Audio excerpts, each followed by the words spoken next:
Bueno, mis hermanos, en la mañana de hoy vamos a continuar con la serie de sermones expositivos del Evangelio según Juan. En un anterior sermón, por allá en 2021, el 1 de enero, estuvimos viendo un sermón de esta serie titulado de la siguiente manera: Nuestra esperanza en la deidad de Cristo. Y en aquel entonces expusimos los 4 primeros versículos del primer capítulo de Juan, donde fuimos exhortados a confiar y a descansar en los siguientes atributos de Cristo, aunque son muchos, pero en aquella ocasión solamente vimos 2, los cuales son la existencia eterna de Cristo y el cuidado de Cristo como Dios creador. En el día de hoy estaremos exponiendo los versículos del 5 al 7. Sin embargo, antes de leerlos, permítanme compartirles lo siguiente a modo de introducción de este sermón, que dice de la siguiente manera: existe un deporte olímpico en la categoría de atletismo llamado carrera de relevos, el cual consiste en una carrera en la que los miembros de un equipo deben turnarse para realizar una misma actividad. Los competidores de cada equipo pueden ser 4 o más miembros, y ellos deben pasar un testigo o un testimonio, el cual es representado con una barra cilíndrica de metal o de un material muy parecido al metal. El equipo de corredores debe completar entre cada uno de los miembros distancias recorridas que van desde los 100 metros hasta los 1500 metros, dependiendo de cuál sea la categoría en la que estén participando. Y es interesante que el testigo o el testimonio debe ir pasándose entre cada uno de los corredores hasta llegar a la meta final. Si alguno de los corredores no alcanza a tomar el testimonio, o en su defecto no alcanza a pasárselo a su compañero de equipo que está delante de él, no lograrán cumplir con el objetivo, el cual es llegar a la meta final. Y como todo deporte de alto rendimiento, los deportistas deben participar, o los deportistas que van a participar en esta carrera deben someterse a un entrenamiento estricto, disciplinado y de mucho rigor, con el propósito de que al participar de las carreras lo hagan de la mejor manera posible, ya que este deporte exige mucho y exige al máximo a los participantes. Ahora bien, tal vez algunos se estarán preguntando el por qué les estoy compartiendo esto acerca de la carrera de relevos y todo lo que implica el realizarla. Pues bien, resulta que cada uno de nosotros, los que estamos aquí presentes, todos aquellos que hemos sido llamados por Cristo, tenemos una actividad muy similar por realizar.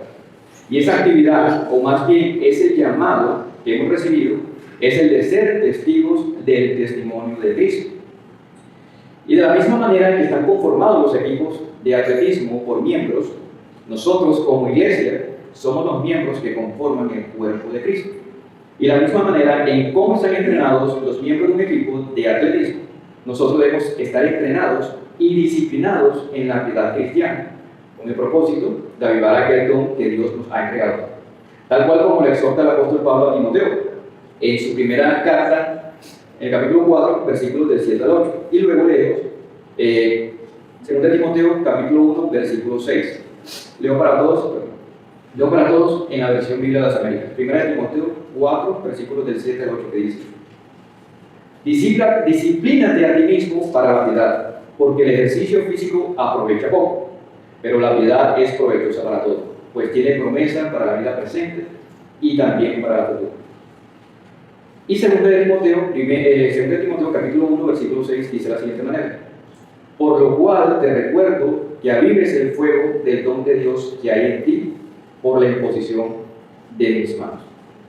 Ahora bien, nos preguntamos, ¿cómo podemos ejercitarnos en la piedad y avivar aquel fuego de Dios que hay en nosotros? Como le exhorta el apóstol Pablo a Timoteo.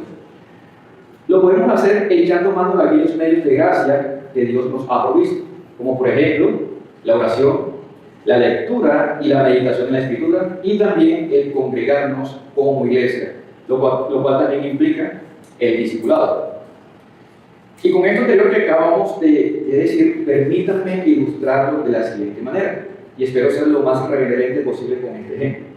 Y la ilustración dice así: la oración es el medio por el cual nos comunicamos con nuestro entrenador, es decir, Dios, y el leer y meditar la Escritura es conocer el testimonio de nuestro entrenador. el cual Él nos ordena llevar a cabo. Y la iglesia es el campo de entrenamiento donde nos preparamos los unos a los otros para salir al mundo y allí ser testigos de la luz. Cuando digo luz, tengamos en mente luz con la L mayúscula, refiriéndose a Cristo. Y esto fue lo que hizo el Señor Jesucristo con sus discípulos mientras estuvo en su ministerio aquí en la tierra. Él estuvo entrenándolos, preparándolos y discipulándolos durante 3 años aproximadamente, para luego enviarlos al mundo a predicar la palabra, es decir, a dar testimonio de Él. Y es interesante cómo el Señor deja claro que la tarea no será fácil, como lo encontramos en Mateo capítulo 10, versículo 16, que dice de la siguiente manera: mirad, yo os envío como ovejas en medio de lobos, por tanto, sed astutos como las serpientes e inocentes como las palomas. Como sabemos, las ovejas hacen parte de la cadena alimenticia de los lobos. En otras palabras, el Señor nos está diciendo, o nos dice, que nos toparemos con muchos enemigos de Dios, que querrán incluso destruirnos por entregar el testimonio de Cristo. Sin embargo, el Señor inmediatamente nos entrega una estrategia, la cual dice de la siguiente manera, como acabamos de leer: sed astutos como las serpientes e inocentes como las palomas. Y con respecto a esto, a este verso o a este versículo del Señor Jesucristo, permítanme compartirles lo que comenta el pastor John Piper acerca de este texto. Dice lo siguiente: sean como serpientes, no como ovejas, cuando se trata de ser astutos. A mí me parece, dice Piper, que significa que las serpientes son rápidas para quitarse el camino e incluso esconderse bajo la roca. Vayan entre lobos y sean vulnerables al predicar el Evangelio, pero cuando arremetan contra ustedes, apártense. Sean tan inocentes como las palomas, esto es, no les den ninguna razón legítima para acusarlos de injusticia o inmoralidad. Jesús no quiere que nos metamos en tantas dificultades como podamos. Lo que quiere decir es, arriesguen sus vidas como ovejas vulnerables, pacíficas y testigos valientes, pero intenten dar su testimonio de tal forma que no acarre persecuciones innecesarias.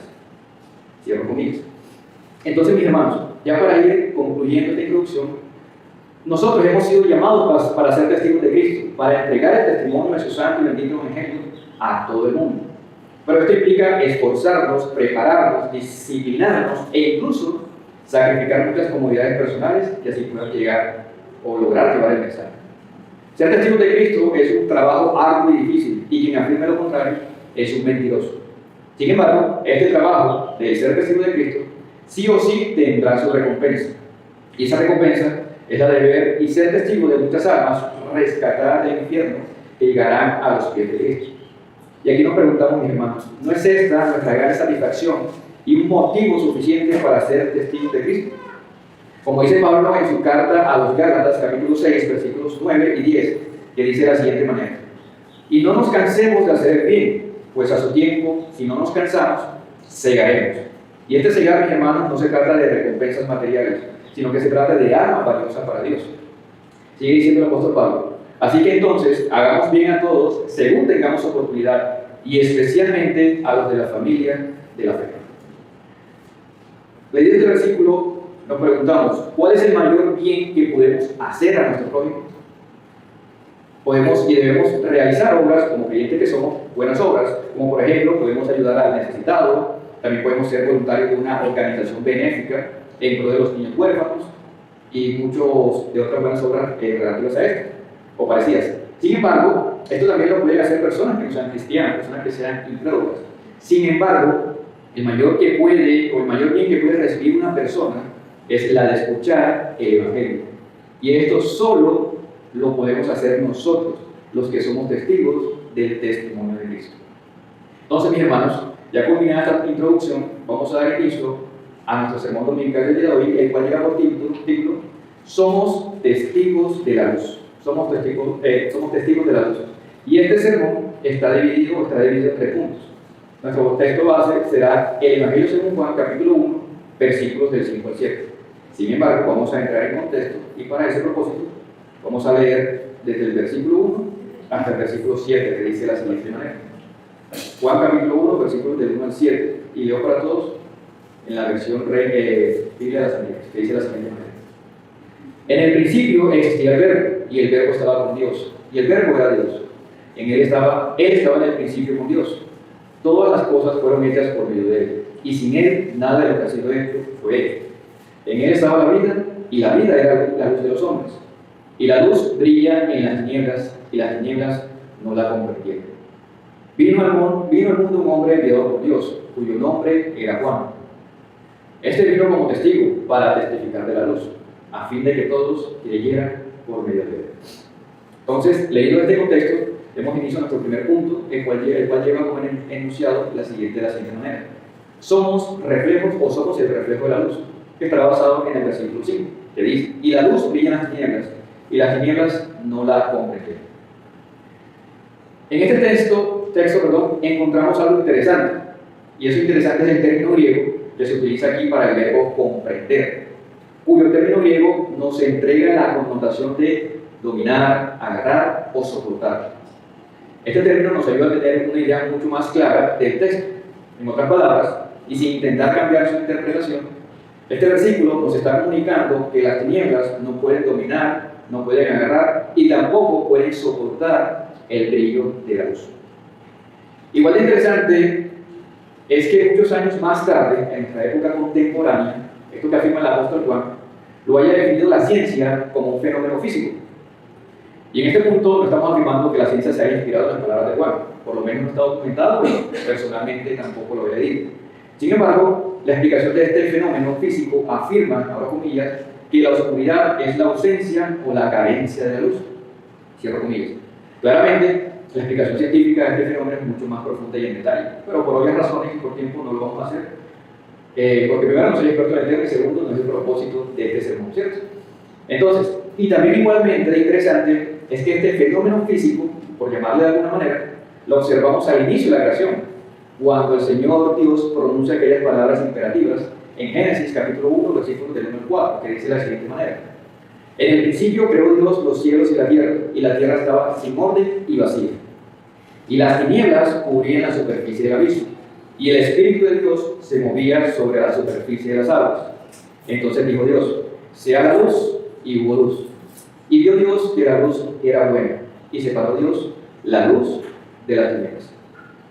Aquí claramente, mis hermanos, podemos ver un paralelismo entre los dos textos, entre Juan capítulo 1, versículo 5, y el texto que acabamos de leer de Génesis. Mientras Juan afirma que la luz brilla en o por encima de las tinieblas, y las tinieblas no la pueden soportar, Génesis afirma que la luz desplazó o separó a las tinieblas. Aquí nos preguntamos, ¿y qué estamos observando aquí en estos dos textos? Lo que alcanzamos a observar es que la connotación que entregan ambos textos, tanto Juan y Génesis, acerca de las tinieblas, esa connotación es negativa. Juan relaciona las tinieblas con incapacidad y Génesis relaciona las tinieblas con desorden y con vacío. Y por otro lado, la connotación para luz en ambos textos es positiva. Juan la relaciona con vida, como dice el versículo 4 del primer capítulo, que dice de la siguiente manera: en él estaba la vida, y la vida era la luz de los hombres. Y Génesis relaciona la luz con perfección, como lo acabamos de leer en el versículo 4 del capítulo 1 de Génesis, que dice: y vio Dios que la luz era buena. Entonces, como comenta León Morris en su comentario del Evangelio de Juan, dice lo siguiente: es claro que la oposición entre la luz y las tinieblas es uno de los temas centrales del Evangelio de Juan. Y eso es cierto, mis hermanos, porque eso lo vamos a observar en el transcurso del mismo. El Señor Jesucristo narrando acerca de la relación entre las tinieblas y la luz. Es como si el autor, en este caso el apóstol Juan, estuviera comunicándonos la antítesis entre la luz y las tinieblas, relacionando lo primero, es decir, la luz, con salvación y las tinieblas con condenación. Y en este punto, mis hermanos, es menester meditar en lo siguiente, y es que todos y cada uno de nosotros, antes de ser redimidos por Cristo, nos encontrábamos en tinieblas, llevando una vida desordenada y vacía. Prácticamente Génesis 1 es una descripción de cómo somos nosotros, o cómo éramos nosotros antes de Cristo. Sin embargo, un día Cristo nos encontró en ese camino lleno de tinieblas e hizo que su luz brillara en nuestra vida. Y de esta manera, Cristo desplazó la oscuridad y tinieblas que había en nosotros, y a su vez ha llenado con su plenitud ese vacío que había en nosotros, como nos lo afirma el apóstol Pablo en su carta a los Efesios, capítulo 3, versículo 19, que dice de la siguiente manera: y de conocer el amor de Cristo que sobrepasa el conocimiento, para que seáis llenos hasta la medida de toda la plenitud de Dios. Pero ahora, antes estábamos en oscuridad, ahora, por medio de la obra en la luz de Cristo brilla, no brilló, brilla en nosotros. Y aquí vale aclarar lo siguiente, mis hermanos: no es que nosotros seamos la luz en sí mismos, sino que damos testimonio de la luz, como lo dice el encabezado de este título. El encabezado del título de este sermón. Ahora bien, en este punto, algunos estarán pensando en aquel texto de Mateo capítulo 5, versículo 4, donde afirma las mismas palabras de Cristo, que dice: ustedes son la luz del mundo. Sin embargo, lo que estamos leyendo aquí es un lenguaje figurado, utilizado por el Señor para decirnos que debemos reflejar la luz que hay en nosotros, cuya luz es la palabra de Dios. Y nos preguntamos: ¿quién es la palabra hecha carne?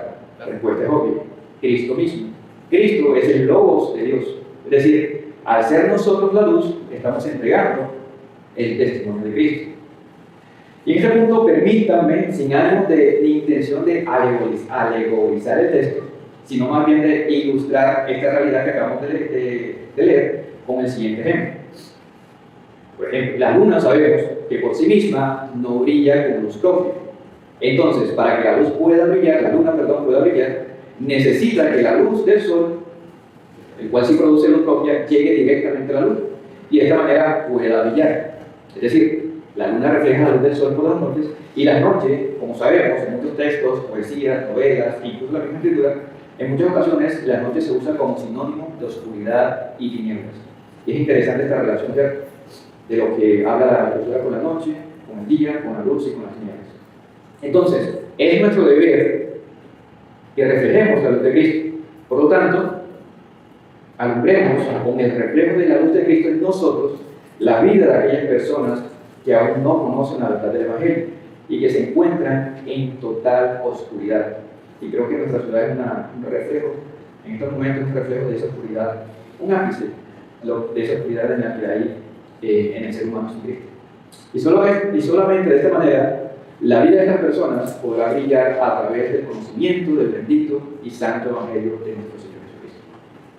Ya para terminar este punto, mis hermanos, y cerrarlo con un broche de oro, leamos la segunda epístola a los Corintios, capítulo 4, versículos del 3 al 6, que dice de la siguiente manera, y leo para todos en la Biblia de las Américas, que dice: y si todavía nuestro Evangelio está velado, para los que se pierden está velado, en los cuales el Dios de este mundo ha cegado, ceguera, oscuridad, el entendimiento de los incrédulos, para que no vean el resplandor, luz, del Evangelio de la gloria de Cristo, que es la imagen de Dios. Porque no nos predicamos a nosotros mismos, sino a Cristo como Señor. No somos la luz, sino que Cristo es la luz. Y a nosotros como siervos vuestros por amor de Jesús. Pues Dios, que dijo que de las tinieblas resplandeciera la luz, es el que ha resplandecido en nuestros corazones para iluminación del conocimiento de la gloria de Dios en la faz de Cristo. Culminado este primer punto, demos inicio a nuestro segundo punto de nuestra exposición del día de hoy, el cual está encabezado de la siguiente manera. Disculpen un momento.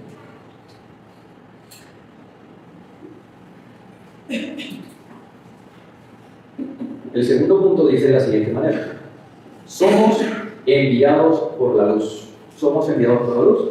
Estará basado en el capítulo 1, versículo 6, que dice de la siguiente manera: vino al mundo un hombre enviado por Dios, cuyo nombre era Juan.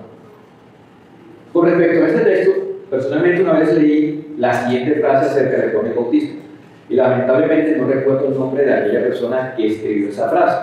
Sin embargo, lo que dice esa frase es veraz, y dice lo siguiente, abro comillas: Juan el Bautista nunca realizó ningún milagro o alguna señal sobrenatural. Él solo tenía un mensaje, y ese mensaje era: he aquí el Cordero de Dios que quita el pecado del mundo. Por tal razón, el Señor lo llamó el más grande de los profetas. Cierro comillas. Sigue el texto. Como lo afirma Lucas 7:28, os digo que entre los nacidos de mujer no hay mayor profeta que Juan el Bautista. Ahora sí, cierro comillas. Y sabemos, mis hermanos, que el Señor está colocando a Juan por encima de profetas como Eliseo, quien alguna vez Dios realizó milagros por medio de Eliseo, como por ejemplo cuando el profeta Eliseo hizo que un hacha flotara en el agua. O también coloca a Juan por encima del profeta Elías, cuando Dios lo usó para hacer descender fuego del cielo. Ahora bien, cuando el Señor dice que Juan el Bautista era el más grande de los profetas, no lo hace de manera literal, sino que en realidad lo grande en Juan el Bautista era su llamado. Y ese llamado era el de preparar la venida del Mesías, o más bien el ministerio de Cristo aquí en la tierra. Como lo dice el profeta Malaquías, en Malaquías capítulo 3, versículo 1, que dice: He aquí envío mi mensajero delante de tu faz, el cual preparará tu camino delante de ti. Y acerca de este llamado de Juan el Bautista, es interesante que cuando Malaquías lo profetizó, lo hizo muchos años antes de que naciera incluso el padre de Juan, llamado Zacarías, dándonos a entender con esta profecía que ese llamado dado a Juan el Bautista fue decretado por Dios desde la eternidad. Entonces, ¿qué encontramos aquí, mis hermanos? Encontramos que de esta misma manera Dios ha decretado de nosotros para que seamos luz en medio de las tinieblas. Y es cierto, mis hermanos, que el llamado que le hizo Dios a Juan el Bautista es único y no tiene comparación alguna, como lo mencionamos anteriormente. Sin embargo, por extensión, ese llamado de Juan el Bautista llega a nosotros por medio del mensaje que el mismo Juan Bautista testificó, que dice de la siguiente manera: He aquí el Cordero de Dios que quita el pecado del mundo. En este punto, mis hermanos, recordemos aquel ejemplo que estábamos viendo en la introducción del sermón, el ejemplo de la carrera de relevos de nuestra introducción, donde el compañero de atrás entrega el testimonio al compañero que va adelante o va adelante en la carrera, en la competición. De esta misma manera, mis hermanos, nosotros hemos recibido el testimonio del mensaje de Cristo de las manos de todos aquellos hombres de Dios que han venido testificando de Cristo en todo el transcurso de la historia de la iglesia. Así que, mis hermanos, es nuestro deber entregar el testimonio de Cristo a aquellos escogidos por el Padre que van delante de nosotros, y ellos, a su vez, seguirán entregando el testimonio de Cristo hasta llegar al último escogido por Dios. Y luego de esta realidad vendrá el fin, como lo dice Mateo 24, 14, Mateo capítulo 24, versículo 14, que dice: Y este evangelio del reino se predicará en todo el mundo como testimonio a todas las naciones, y entonces vendrá el fin. En este punto nos preguntamos: ¿no es maravilloso, mis hermanos, que tengamos el privilegio e incluso el honor de ser partícipes de este gran maravilloso misterio, de esta carrera divina, de estar entregando el testimonio de Cristo? Meditemos en esa realidad, que somos tan privilegiados que a veces no caemos en cuenta de lo que Dios ha colocado en nuestras manos. Es decir, nuestro deber como cristianos es la de entregar el testimonio de Cristo a través de la predicación del Evangelio. Meditaremos en esta realidad y vivamos agradecidos con Dios por permitirnos de manera inmerecida ser parte de este grandísimo y magnánimo evento jamás nunca antes visto. Y culminado este punto, mis hermanos, demos inicio a nuestro tercer y último punto de nuestra exposición del día de hoy, el cual está encabezado de la siguiente manera: somos testigos de la luz. Ya vimos en nuestro primer punto vimos que somos el reflejo de la luz por medio de la obra que hizo Cristo en nosotros. En nuestro segundo punto vimos que hemos sido enviados por la luz para dar testimonio de Cristo. Y nuestro tercer y último punto, estaremos hablando de que somos testigos de la luz. Y este punto está basado en el capítulo 1, versículo 7, que dice de la siguiente manera. Y continúa hablando de Juan el Bautista, que dice: es decir, Juan el Bautista, vino como testigo para testificar de la luz, a fin de que todos creyeran por medio de él. Al leer este versículo, mis hermanos, nos preguntamos lo siguiente: ¿cuál era el propósito de Juan el Bautista al testificar de Cristo? Sabemos que el propósito de Juan Bautista, el principal propósito de Juan Bautista era el de preparar el camino al ministerio, del ministerio terrenal de Cristo. Sin embargo, de ese propósito principal se desprende otro propósito no secundario, sino que también es importante. Y ese propósito era que todos creyeran por medio de su mensaje. Pero la pregunta en este punto es, ¿todos creyeron? Sabemos que no todos creyeron. Sin embargo, por lo que nos muestra la Escritura, y especialmente el Evangelio de Juan, podemos ver que cuando leemos el pronombre indefinidos, es decir, todos, la Biblia se está refiriendo a todos los escogidos de Dios que creerán en el Evangelio de Cristo. Porque sabemos que en versículos posteriores a este, el mismo apóstol Juan afirma lo siguiente, en el versículo 12, capítulo 1 de Juan, que dice: pero a todos los que le recibieron, a los que creen en su nombre, les dio potestad de ser hechos hijos de Dios. E incluso el mismo apóstol lo vuelve a reafirmar en el texto más conocido de toda la Escritura, pero lamentablemente también el menos comprendido e incluso el más mal interpretado de todos. Lo conocemos, que es Juan 3:16, que dice: porque de tal manera amó Dios al mundo que ha dado a su Hijo unigénito, para que todo aquel que en él cree no se pierda, mas tenga vida eterna. Sabemos, mis hermanos, que este texto no se refiere a todos o a todas y cada una de las personas que viven en este mundo y que han vivido en el transcurso de la historia de la humanidad, sino que se refiere a las personas de todo pueblo y nación escogidas por Dios. Pero esto, mis hermanos, lo veremos con más detalle cuando lleguemos hasta ese capítulo en otro sermón, si Dios me lo permite.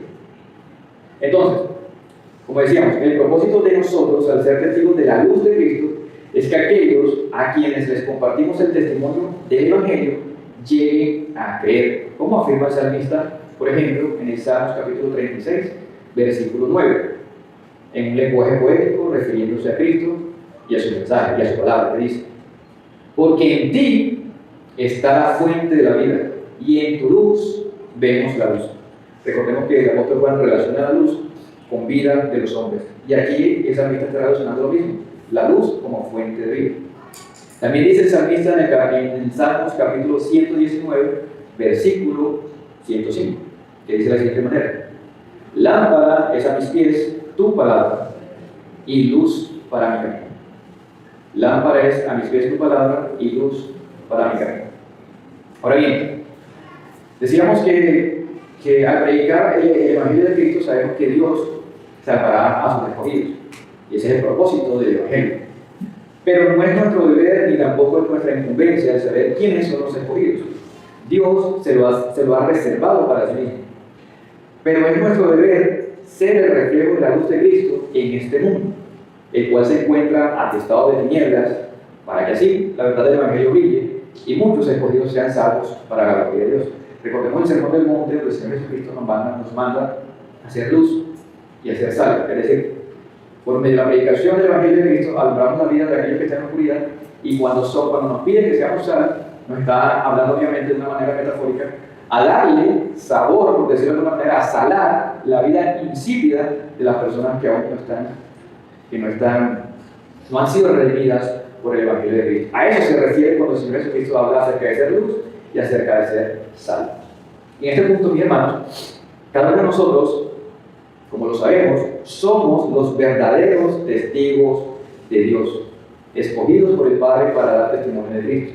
Nosotros somos los verdaderos testigos, no como aquellos que se hacen ser testigos de Jehová en lo absoluto, porque ellos niegan a Cristo con su herejía. En cambio, nosotros sí somos los verdaderos testigos, puesto que tenemos en nuestras manos y en nuestros corazones el testimonio de la verdad, aquella verdad encarnada que estuvo frente a Pilato. ¿Y qué preguntó Pilato cuando vio a Cristo, o más bien cuando Cristo le habló acerca de la verdad? Pilato le preguntó: ¿qué es la verdad? Sin embargo, por las tinieblas que había en el corazón de Pilato no conoció la verdad, y de esta manera pereció en su incredulidad. Somos testigos de aquella luz que alumbra el camino al Padre, pues la luz también es el camino y la verdad y la vida misma.